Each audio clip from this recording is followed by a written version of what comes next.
So think about your favorite place in the city. What makes it special? I've spent my entire career on building those sort of places. And these places are not perfect. I don't think we're looking for perfection. I think we're looking for originality. We want authenticity. We want it to be real, like us. And we want romance. And we're social beings. We want to be connected. We want to be a part of something bigger. And we want a place where people come together, much like this. Except imagine it's a whole community that comes together. It's possible, it's difficult, and it's worth it. But who does this? How does it work? We have three separate entities that makes this work. It's really, of course, the private enterprise, it's the neighborhood, and it's the government. Now, the private enterprise, which is the development team and everything that goes with it, is pressured to make a profit. It's also stressed to reduce risk. And quite often, in doing so, it goes by past formulas that were successful. The mistake in that is that in today's environment, it takes about 7 years from initiation to completion of a large-scale development. That's a lifetime in technology change and market shifts. Consequently, the outcomes rarely are favorite places that we want to go to, and sometimes fail.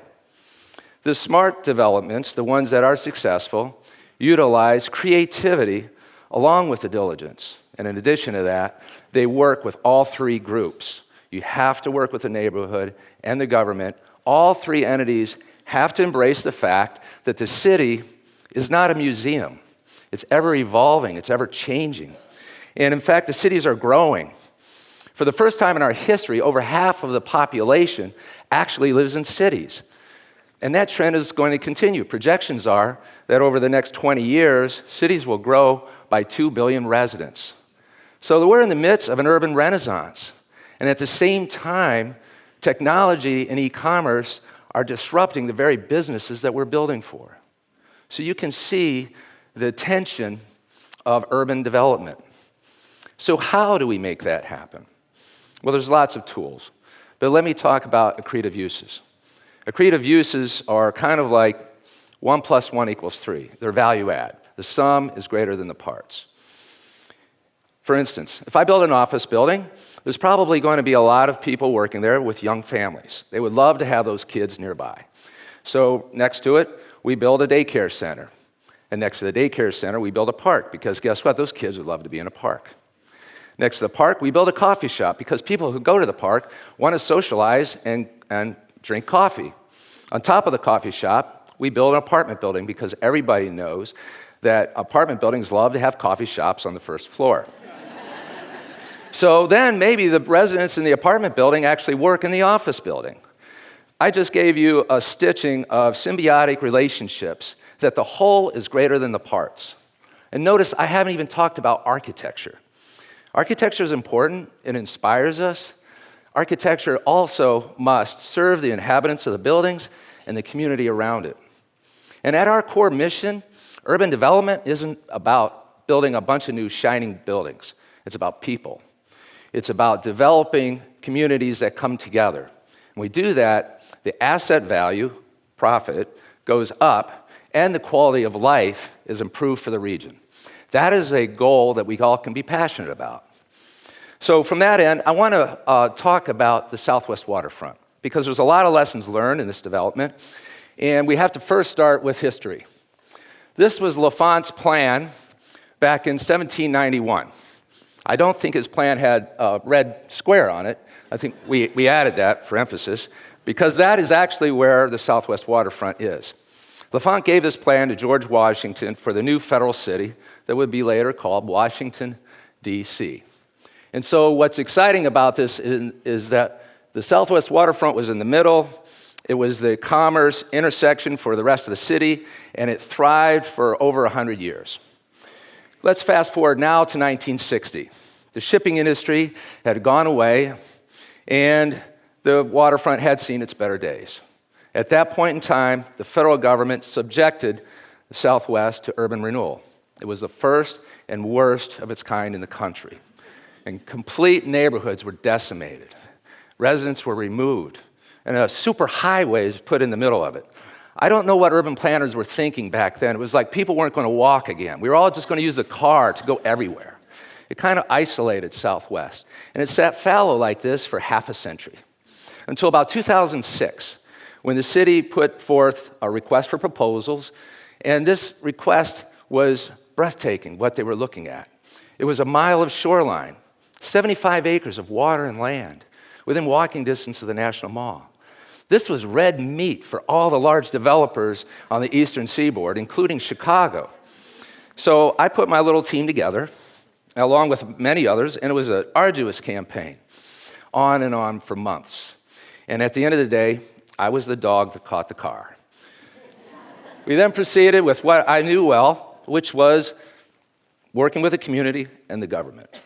At that point, we started working with the leadership on ways we could improve things. And after 5 years, over 800 community meetings, 7 council votes to change laws, and 4 acts of Congress, we came up with a plan. And this plan was beautiful. It actually got better, and which is not often the case. We were very careful not to go ahead and just take brilliant ideas and dilute them down through groupthink and arrive at an outcome. That wouldn't have been worthy. We took certain issues that we could be flexible on, and certain issues we had to stand to our principles. And at the end of the day, I think everybody is aligned on the outcome, which is very exciting. So let's look at the scale. This is a 1946 depiction, and I've just overlaid the scale of Phase 1. This is Phase 1 alone. We call it the Big Bang Theory. We knew that if we only did one building at a time, we couldn't change the paradigm. So we had to do it all, at least Phase 1, at once, a whole neighborhood. Several hotels, several apartment buildings, condos, concert hall, several office buildings, over 20 restaurants, on and on. You get the idea. So we did that. We went forward to executing our plan, and that is that this place is for everyone.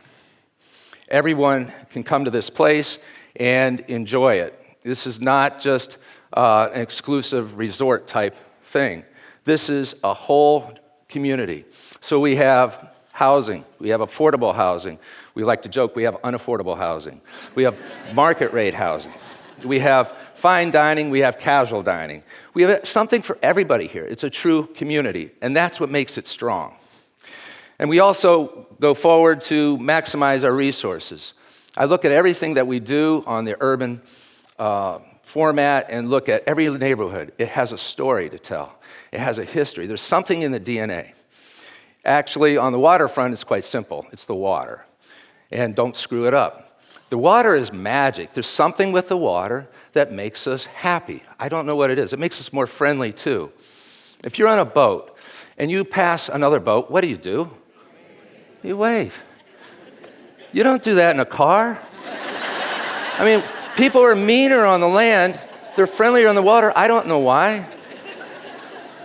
So we embrace it. I don't try to question it, embrace it. So we have piers that go out onto the water. We have cafes and terraces. They look at each other and they look out on the water. Even on the land side, I added fountains so we'd have water over there. It was obvious, I suppose. And then we look to also curate with purpose. We're very careful what we bring in. So we have artisan retail. This is retail you can't find in a shopping mall. This makes it special, makes it authentic. We also have lots of food and music. All three of those groups are very social. That's what we were looking for. And we made the blocks very small, so it would be walkable. A normal block is about 600 feet long. These are 270 feet long. And so there's a whole city grid inside of this waterfront. And by the way, the streets are cobblestone. It creates this sort of village-type environment and provides this human scale that I think we all long for. And then we had to make it organic. We don't want this to look contrived, and the only way we could do that was to put an architect on every building. So each building has its own expression. Even on the outside, on the landscape front, they have different architects. We had, I think, 20 architects overall in Phase 1. And then build great spaces outdoors This is actually out on a pier right here. What I'm actually most impressed about this is these little kids are playing Scrabble. Who are these parents? These kids are enjoying themselves spelling words. So anyway, we have a variety for everything. This can be date night, this can be family day. It's all good. And then we have something, with all this technology, what people are really attracted to is a fire. We're attracted to fire and water. What is really cool about this is it's a real wood-burning fire pit. You can make s'mores on it. What actually I find very enjoyable is watching these 45-year-old men making s'mores on the pit. It's a real great gathering place. And then we go to other areas, and we added a twist to it. After the landscape architects were completed with their concepts, we brought in an interior designer and said to them, I want you to pretend you're in a living room. You're an interior designer. How can we take this to the next level? What detail can you put on here to make people feel better, to make them feel more social? And it was amazing, the detailing that was created. Now, a lot of this is sort of subliminal and maybe not that noticeable, except when you look out here, we have lampshades on our posts, our lights outside, like you're inside a living room. These lampshades diffuse the light, and they put a really cool glow on the people and on the streets. And it creates this urban theater with everything around it that you see, and everybody participates in this theater. I'm going to leave you with this one last image.